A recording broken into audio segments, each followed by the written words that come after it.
Okay, so I'm here with Don Lorg, and we are talking about the current real estate market, which if you're not in the market to buy or sell a house, I still think you should care about this. So we want to talk to you for just a little bit about the real estate market. Don and I were just talking that, houses selling and being purchased is a really good litmus test for what the economy looks like. So Don, are we up or down from last year? Tell me what it looks like.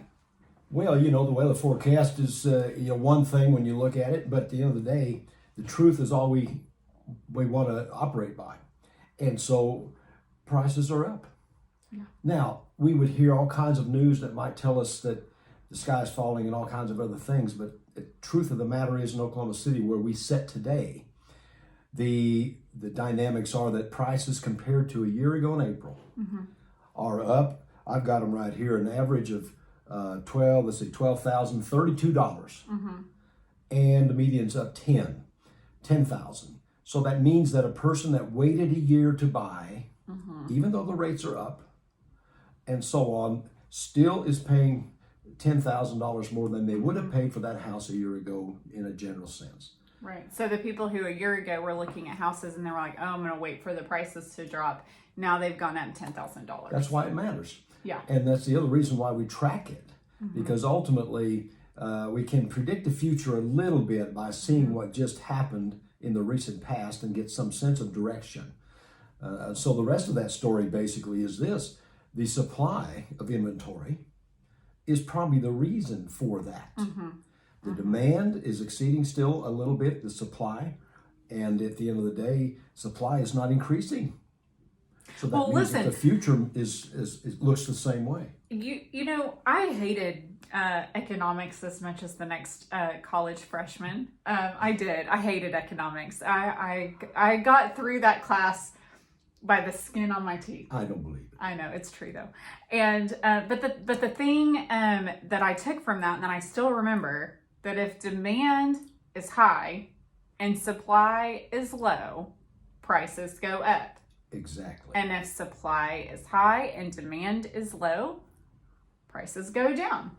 And I do not think that, barring anything crazy happening, our population is going to decrease dramatically enough that we're going to need less houses. I just really, really think that we are going to continue to need more houses.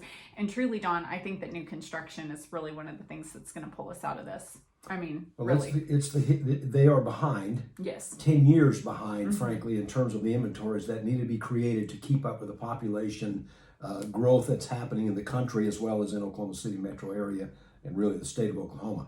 But that is precisely why we're having the experience we're having in terms of prices. And so, but yes, they could help us get through that. But at the same time, we've got to have an inventory that people can afford to buy. And so if they're building $500,000 properties, there are a group of people that will not be able to buy those. Oh, that's true. And on the other side of that coin is they've got to be able to build something that they can have a margin on and make enough profit to do it. Yep. And so we do need, though, inventory available for starter homes so that the rest of the folks can ripple themselves up to the nicer properties over time.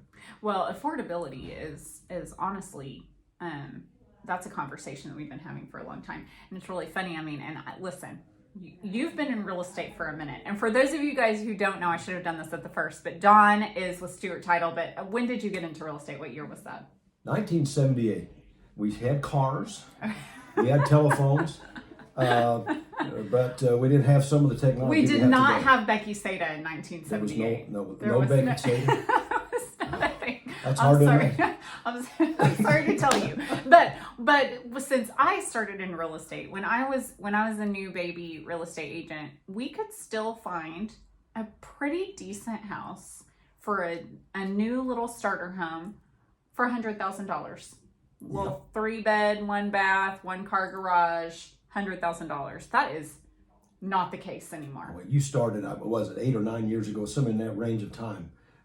You could actually buy some for $75,000 with 1 car, 1 bath, 3 bedrooms in it. So that house today is 125,000, maybe Easy. more. All day long. And so, all day long. but that's the reality of the, over the time. Yeah. That's the benefit, though, of owning something during that window of time, is that the value of it's gone up.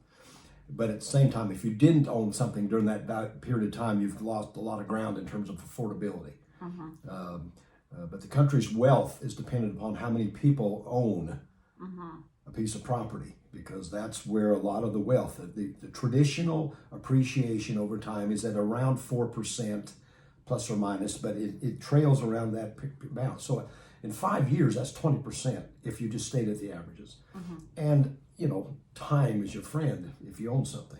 Yeah. In a general sense. It goes up and down, but if you hang in there long enough, it will continue on that pace. At least it has since the 90s. Yeah. I mean, best time to buy a house is yesterday. Second best time is today. But that's exactly right. I mean, so talk to me. What do you think? What are you seeing if we look at the recent history and then we look at further back history? What do you see things doing over the summertime? Well, traditionally we have the increased activity in the summertime. We expected, however, in April, our closing units in the metro Oklahoma City area was down some. I'm wondering if it was delays in closings or fall throughs, low appraisals, or some kind of dynamic that's starting to kick in maybe. But through the summer months, you generally have a higher amount of traffic. But at the same time, I read this morning that the interest rates have come back up in the range of 7 again now. So that puts the brakes on things a little bit for people from an affordability standpoint, and from a standpoint of confidence in their what the future looks like. So the projections are that things are going to be fairly similar to what they are now throughout the year.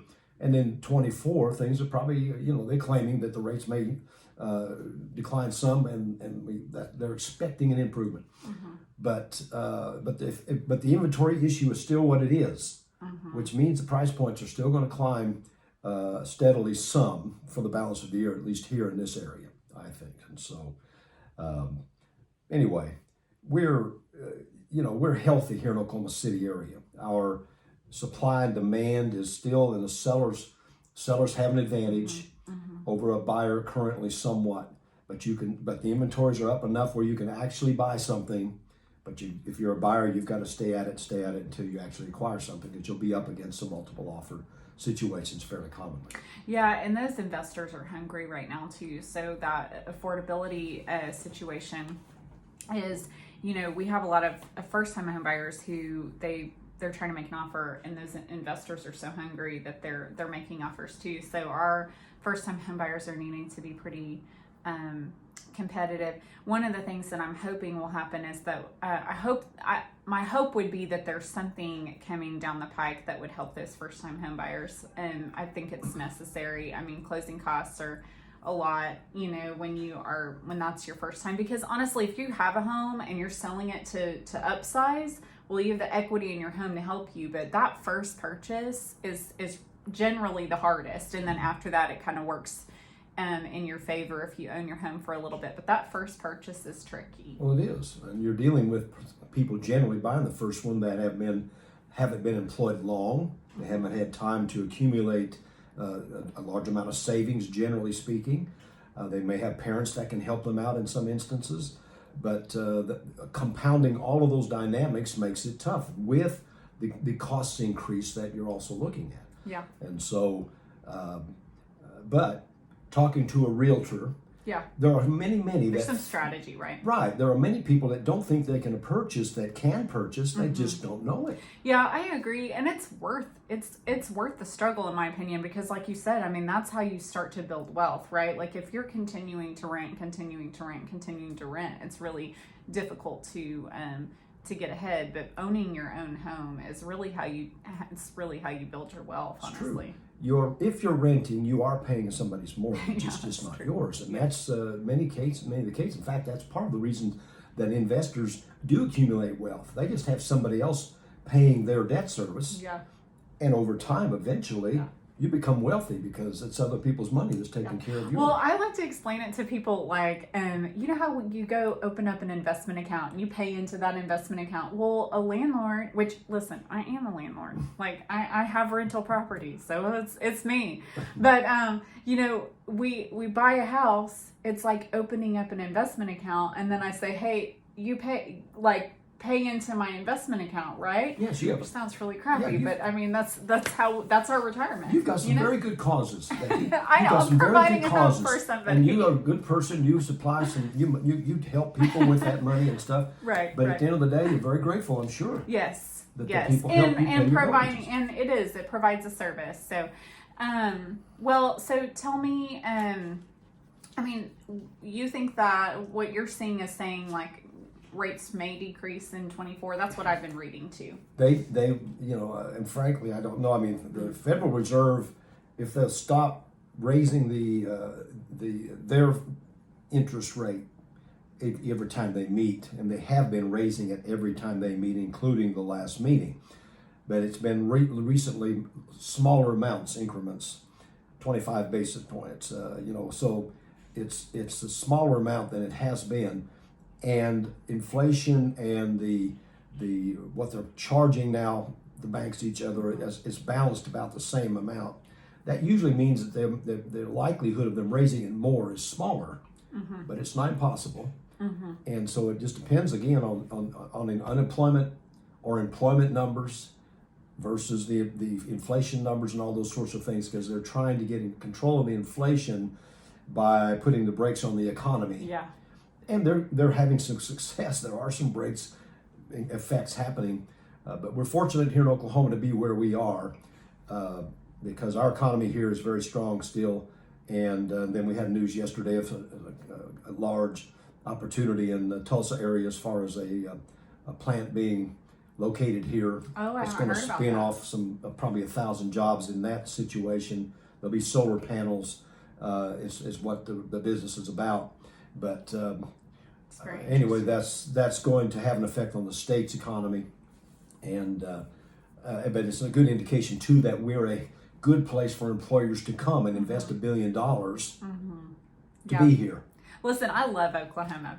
Are you born and bred Oklahoma? No. You're transplanted? I was. Listen, I love Oklahoma City. So that brings me, I mean, like bringing it home, if you are a homeowner or not, and you're not looking to transact in real estate, why do we care? I mean, why do we care about real estate? Well, if you're renting, it matters because you're paying rent. The rent's going to go up or down depending on what these numbers do. If you're buying or owning something, your equity is going to increase or decline depending on which way these numbers go. If you're thinking or needing to sell for some reason, a life event occurs, then it matters to you whether or not you can sell and how fast and for how much. So this is the quote, Becky, that I've thrown. You've heard it out there several times, but whether you rent or whether you buy, you pay for the space you occupy. And I got that in 1978. Oh, still applicable today. About my third week in real estate. And that has been true the whole time. That's why this will be an important little video, because it's information that people need to know, because whether they're renting or whether they're buying, the reason what they're paying is going to matter to them, and why. And so that's why it matters. But at the end of the day, you're helping people price property. You're helping buyers choose what to pay for a piece of property from time to time on the decisions they're making. We need to know those things so we can help guide people a little bit in terms of whether they should be aggressive or a little bit less aggressive or what have you in terms of how they approach the marketplace. That's why you and I have to know this stuff cold. We don't need to know generally what's going on. We have to actually know the answer to the question, how's the market? Like skill-based set right now. I mean, like a year ago, you could put a price on something, throw it on the market, and then do what it would do. But now, I mean, it really, my research has just doubled just because you have to place it exactly correct. in order to really do your seller's service. Well, so Dawn's with Stewart Title, and I highly recommend Stewart. They do a fantastic job. If you're you're probably not refining right now, but in the future, if you do refi, you can, make sure that you tell your loan officer that whoever's doing your refi that you want to do that at Stewart, and they would take care of you there. And what other services to the public do you feel like Stewart? Well, I mean, just anything that has to do with transfer of property. Yeah. And frankly, we can answer questions about how to take title to property. That matters. And so there's a lot of detail that your realtors generally know about, but the public is not as informed about because they don't move it every 10 years or so. And so, but how you take title, how you convey title, whether, even if it's to relatives or somebody you know. Whether or not you need title insurance. Well, Dawn is the smartest person that I know, and I'm not kidding. You are the smartest person that I know. And I'm glad this is being recorded. and when I have a question, I have Dawn on speed dial. So thank you for coming in. I appreciate you. It's my pleasure, Becky. I appreciate this opportunity so much. I hope we get to do it again. Every month. All right. Thanks, guys.